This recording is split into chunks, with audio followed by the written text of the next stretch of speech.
And surprising to see a relic on Lifestealer. Maybe he's going for Radiance. I got a tornado catching catchy. Oh, Rapier. Ballsy. Especially considering all it has is boots and a stout shield. That Hand of Midas, it's too strong. Too strong. And he's actually going to get caught by Juggernaut with his ult up. That ultimate just able to take life down really, really quickly.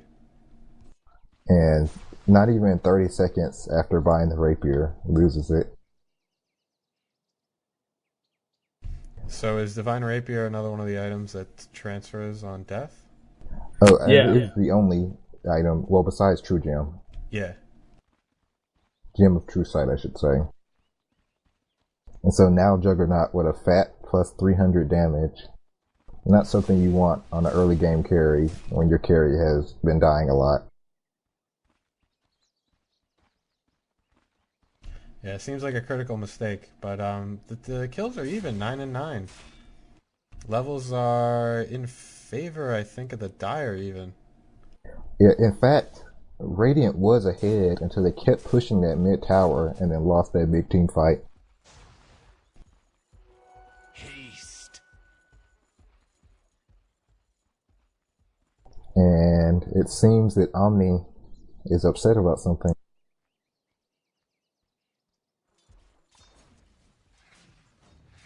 He was not happy about the Divine Rapier being immediately lost. Look at that Blade Fury. It's such a great farming skill. So we got Jay Brown. Is definitely under farmed at this point in the game for the carry. Only a couple of Wraith Bands and some Power Treads. He's pretty much sitting at the same level as Drow with items, only she's a little ahead since she has her quarterstaff. We have a Snow coming out and Fiasmar coming in, but the magic immunity on Bear able to save him from that one. Oh, nice, got a nice torrent. Getting 3 people. Here we go with the wall, but and there goes the Omni ult. again changing the battle completely there. Catching Darkseer, going down with the final right click from Kunkka. And Juggernaut was killed. His Omni Slash hit so many minions it was not able to do the work. And he got picked off. And you can just tell if those minions had not been there, almost all of Dire is half health. And now the Dire has 3+ lead. Or sorry, 3 kill lead. And the Rapier back. Oh, do they? So who has it? Bear has it again. Oh, taking it back. Almost like a game of football. And just the positioning of these team fights have just really not been in Radiant's favor. Radiant's bottom tower is under attack. Radiant's bottom tower has First getting 3 people hit by the turret, and then 3 people hit by the Kunkka ult. Oh, we got haste on Burrito coming into some rot. Is he gonna pull off his yeah, the hook misses Kunkka but gets Bear. I mean, more rot, but taken down easily because he's just out of position there. Fiasmar coming in with his spin, but not enough damage. Drow going down, and Catchy probably going to get caught off here. Just right-click down. And with that attack damage from Lifesteal with the Rapier, and the fact that his Rage gives him 80% attack speed, that right-click power is just devastating. And Fiasmar asking how in positioning. It's all about positioning in team fights. So remember, you always want to go for the melee barracks first, as it gives you the more stronger pushing power in case you press for time. But since they wiped the whole team in that fight, they're just able to take down both towers without much of a problem or a challenge. And when you have an enemy team right outside your base like that, especially with that PUD, you should be next to your barracks, next to your tower, hooking people into that so that you can have that extra tower DPS during the fight. Yeah, you definitely want to put the enemy team right on your stairs, and that's where you come in, and that's where you can initiate from. Because though while Pudge has hit some really nice hooks this game, a lot of them have been him by himself hooking into 2 or 3 enemy team. And sure, you've got the person, but now what? Now you're outnumbered, and they have all their support there to just save the person you hook. You also have to watch out for if the person you hook has a stun, they can just get that right off on you, and you won't be able to finish the kill without your team. Yeah, knowing the enemy's abilities is a big part of this game. That's why We it's saw good. that. Sorry, Go ahead. I was just gonna say that's why it's good to play as many characters as you can, just even if bot games, just so that you know what abilities they have. Even if you don't have to get good with them, just play 1 or 2 games with them, so you know what you're up against. Yeah, like another example we saw earlier with Invoker trying to tornado the blade-fearing Juggernaut who's magic immune. It looks like Bear going for the Roshan, able to get that without much of a problem at all. Sitting on 24k gold right now. Just continuing to farm and farm and farm.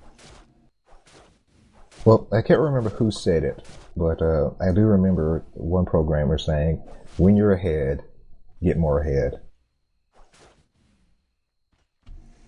That's definitely true, and it looks like they're trying to control, Dire's trying to control the Radiant Forest, which was not a bad idea at all.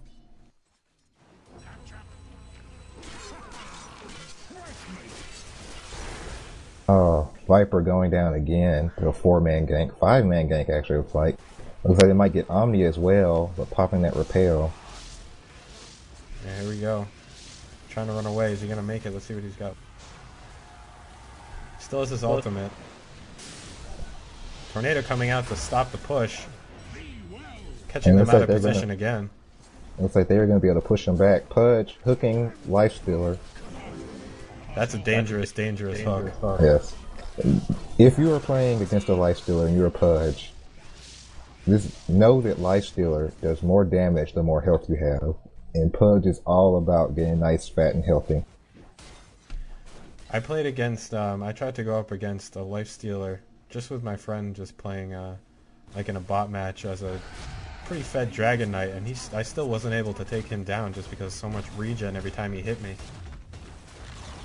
And for those who don't know, we're talking about Lifestealer's ability Feast, which regenerates a portion of the attacked enemy's current HP and deals the same portion of damage per attack. So the more HP you have, the more he lifesteals and the more damage he does to you. That on top of Rage, which pretty much means that Pudge can't ult him after it's popped, makes him one of the worst people for Pudge to hook. And he's going to catch Essam now. Oh no, Omni coming in with the heal and repel. Essam just needs to run away from this one. Omni has saved so many people this game.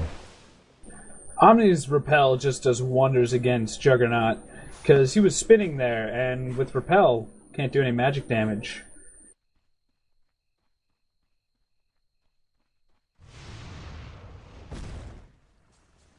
Now, in a game like this, when you're behind and the enemy team has a rapier, when you know that the rapier drops, like Joe's got the right idea, you just need to focus down the person who has the rapier. You CC them, you get that rapier on your side, and you just turn around and use it against them. Bear just taking an entire ult from Fiasmar as well as a Blade, as a, I keep forgetting the name, Blade Fury. Just able to tank a ton of damage. Pudge hook missing, but I'm not sure what he was going for. Taking down Pudge real easy. And that's the problem you get when you're not focus firing in a team fight. When people are running off and you're just going in 1v1 against somebody who can outdamage you. Going into the lion's den there, but with the Aegis definitely gonna. Oh no, the gravity pulling him back in, taking down Omni Knight. And there you go. There goes the focusing down. Yeah, they were finally able to take him down there. It definitely took the whole team though.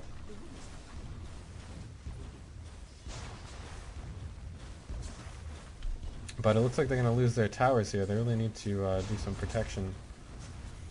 Yeah, if they're not focusing at all, they're killing this catapult while the enemy creeps are pushing the towers.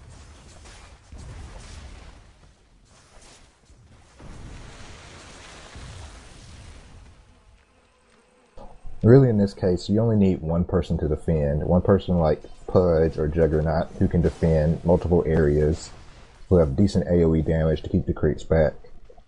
And this is when you need to be pushing.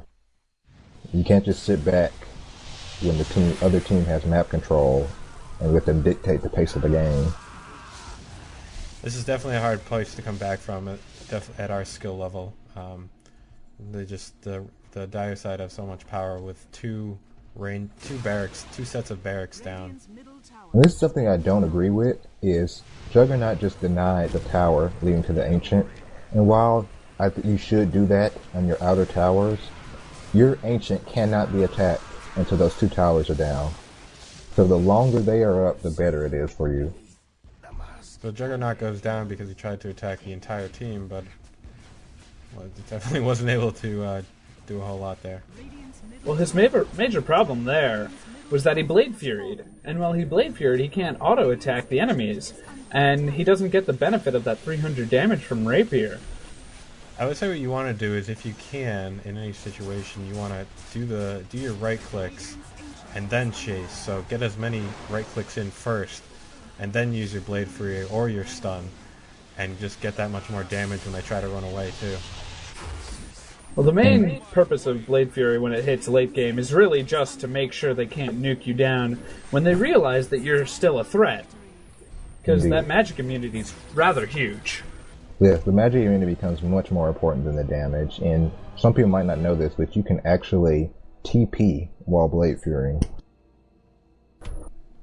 You can also right-click magic immune targets while you're Blade Furying. So if you Blade Fury on a tower, you can kill the creeps and the tower simultaneously.